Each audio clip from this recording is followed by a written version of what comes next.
similar to the law of conservation of mass, we also have a law of conservation of energy.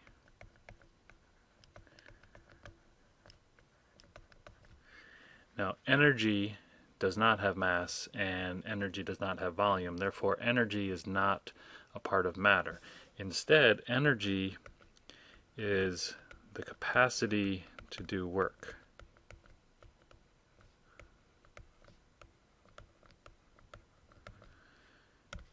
So in other words, energy is something that can cause a physical change or a chemical change to happen.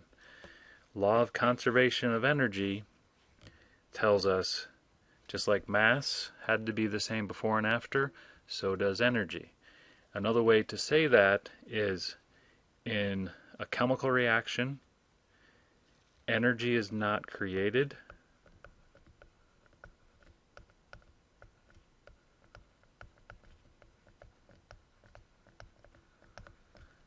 and it's also not destroyed.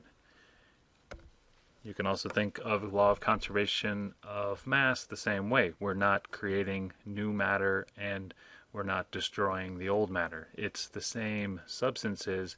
They may be rearranged, and we're going to go into more detail later about Dalton's atomic theory, and this is going to come back. For now, if we look at conservation of energy, if we throw a ball up into the air, so a person's holding a ball, tosses a ball into the air, and the ball lands on the ground. In order for this to happen, there had to be a number of changes of energy. So the energy is not created. It wasn't like this person had no energy, or let's focus on the ball. The ball had no energy in the hand, and then all of a sudden it started moving, which is kinetic energy, energy of motion, and then when it hits the ground and it stops moving, it is not the case that we have destroyed all that kinetic energy. Instead, we're looking at many changes of energy.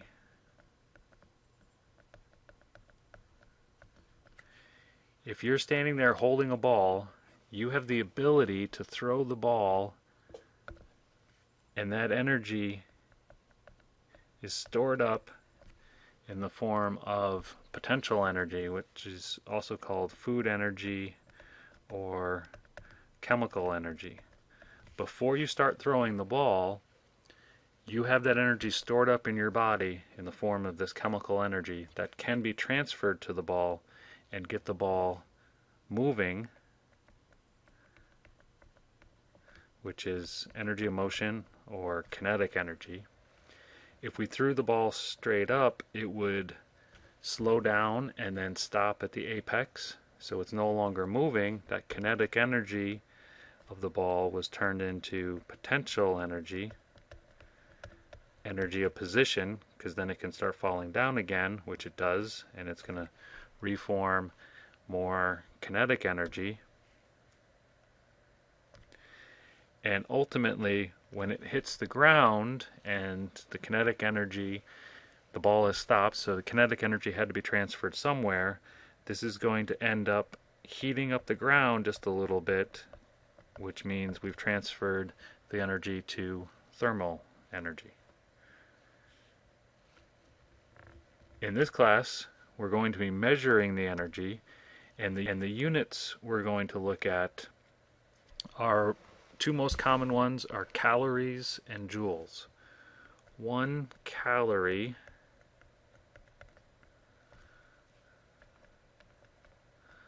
abbreviated lowercase cal is defined to be, so we have a 3-bar equal sign, 4.184 capital J, which is the abbreviation for the energy unit joules. Calories are similar to what you see on food labels, but if you notice, those are capital C calories, which are actually kilocalories. So if something is listed as having 80 calories, that really means it has 80 kilocalories or 80,000 calories.